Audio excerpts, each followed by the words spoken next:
So I love old cemeteries, not just because they're cool and spooky, but because they also contain fascinating historical records.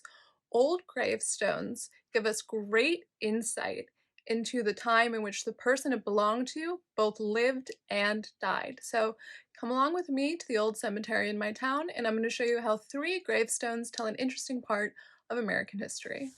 So I said I was going to show you three graves that show an interesting part of American history, and I'm actually going to be showing you three graves of Union Army soldiers. Three of them perished during the Civil War, which was from 1861 to 1865. And actually, two of these graves are of soldiers that died due to disease, and one is the grave of a man who was killed in action.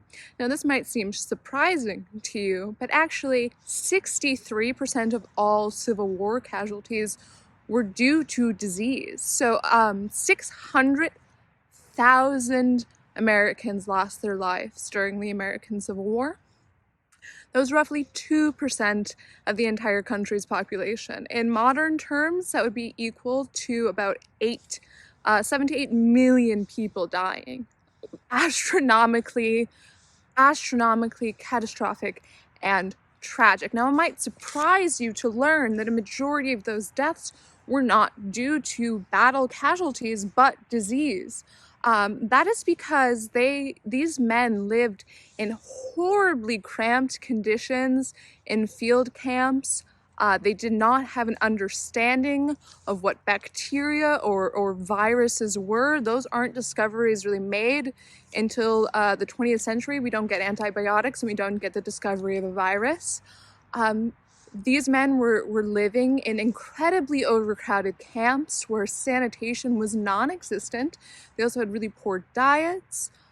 So these men would have been living in areas where their drinking water would have become contaminated with sewage water. So diseases like dysentery, things like typhoid fever, even smallpox were huge causes of death. In fact, excuse me, I'm just looking at my notes, dysentery caused 27,000 Union casualties, which is insane.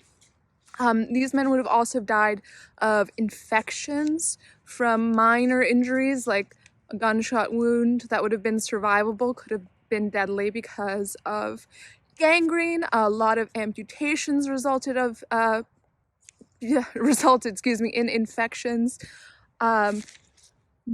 Hundreds of thousands of men died of disease during the 4 years of the Civil War, and I'm going to show you three graves that kind of overall show that narrative.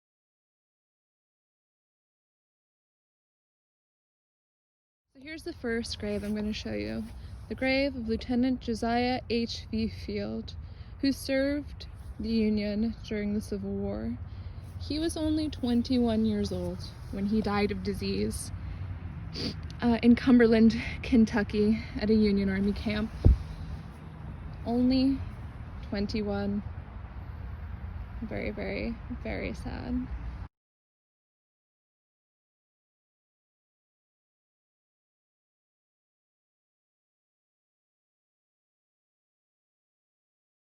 The second grave I'm going to show you is of Charles E. Hunt, who was killed at age 27 at the Battle of Cold Harbor. So he is an example of a death from a battle casualty. The Battle of Cold Harbor took place during the summer of 1864, and Charles was one of 18,000 total casualties on both sides. It was one of the deadliest battles in United States history, and it resulted, unfortunately, in a Confederate victory, but it was one of the battles of the Union Army on its way to Richmond, Virginia, the capital of the Confederacy, and ultimately the Union would be successful in taking the capital and defeating the Confederacy less than 10 months after Charles lost his life in battle.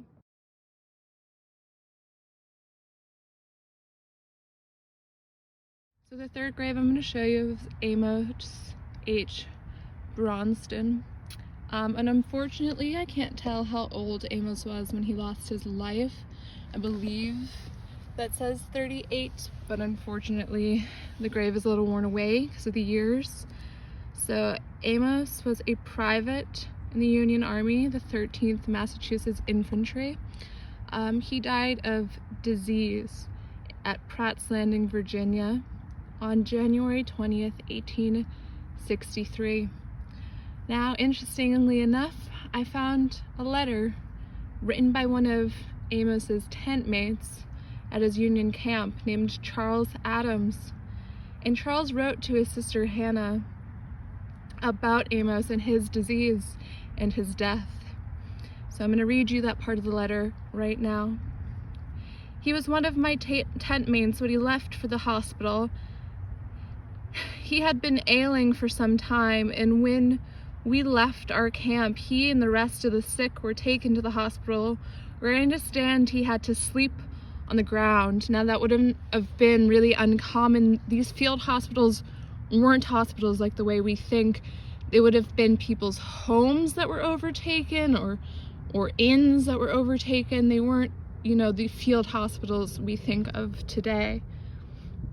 I understand he had to sleep on the ground, which was the finishing stroke of his sickness. As he swelled up in the night and died the next morning. He was a nice man, generous, accommodating. We miss him very much. And these three men that I showed you are just three of 600,000 Americans, 2% of the population of the entire country. 2%. These three men were just three of hundreds of thousands who died, both of disease and because of battle.